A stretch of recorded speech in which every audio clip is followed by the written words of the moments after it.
And then we have new styles. So this is slightly later, but it's called the deoheungritomb tomb. So another stone chamber tomb.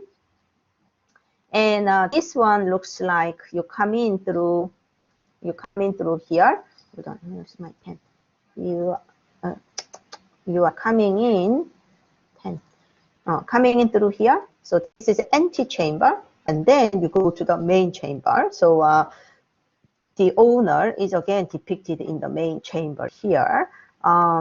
So this is the chamber where the tomb owner is depicted, and then you have similar processional paintings. You have military soldiers in full armor, even horses had armor.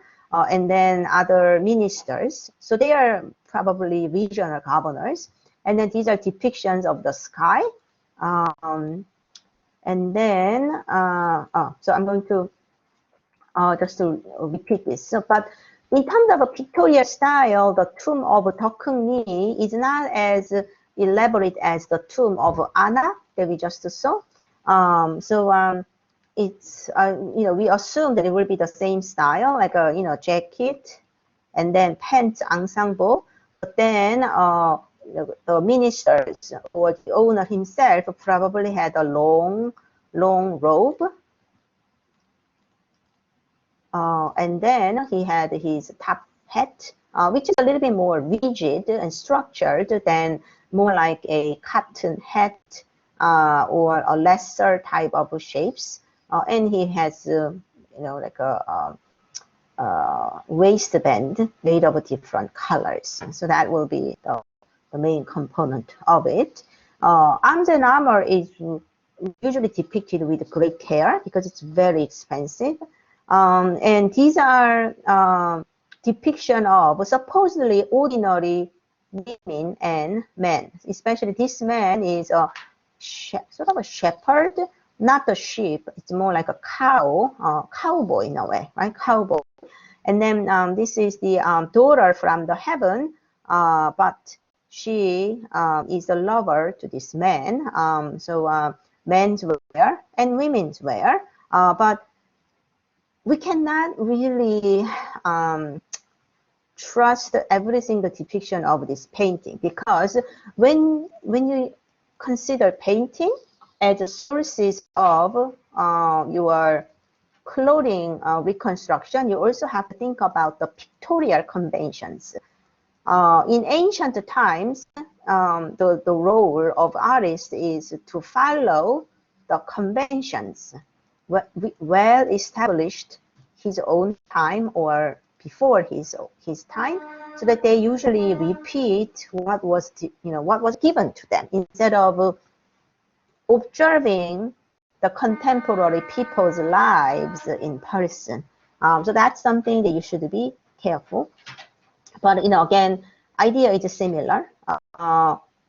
Probably there is a jacket and pants underneath, and then this cowboy has a long robe coming to his feet.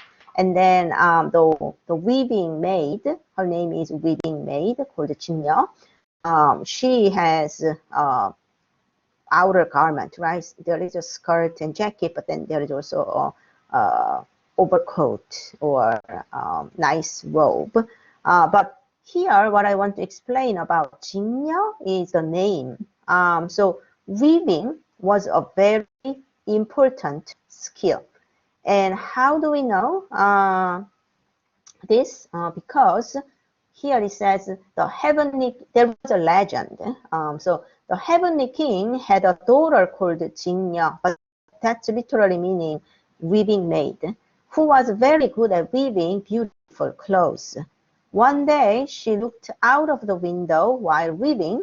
She saw a handsome boy, a herder called Kyunghee. This literally means a cowboy on the Milky Way. She fell in love with him. Finally, the Heavenly Father allowed the two to get married.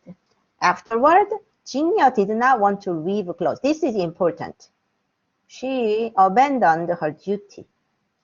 And Kyunghee did not take good care of cows and sheep.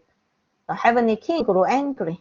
and ordered the couple to live apart from each other, allowing them to meet only once a year, on the seventh day of the seventh month of each year. So they can only meet once a year. That is the seventh day of the seventh month. But they could not cross the Milky Way. So crows, magpies, they worked together to form a bridge across the Milky Way for the couple. So actually, this is the only time that they can meet, the seventh day of the seventh month. Because they cannot be reunited, eventually you will see that birds are creating bridges for them. But these are celestial symbols. Phoenix and the round dots are actually stars. So it is said that crows and magpies have no feathers on their heads because of the couples stepping on their heads. If it rains that night, it is said to be couples' tears because they have to say farewell after the end of the day. So here, what I want to emphasize is this mythology of the story of Kyunghee and Jingya. It really emphasizes the duties of gendered labor. Can anybody explain what gendered labors are? Gendered labor. I'm guessing that it means that there were certain things that only women did and certain things that only men did. Right. Very good. Right, like we say cowboy, right? There are sometimes a cowgirl, but usually cowboy, right? Or we have a milkmaid, like who's going to squeeze the milk out of the cow? Usually milkmaid. But in reality, men can do it, but like a milk. So in ancient or pre-modern society, many labor activities were divided by the gender, right? So gendered labor, it's very common. So here they say Jingya, women's role is weaving, while men will tender the animals or maybe the agricultural field.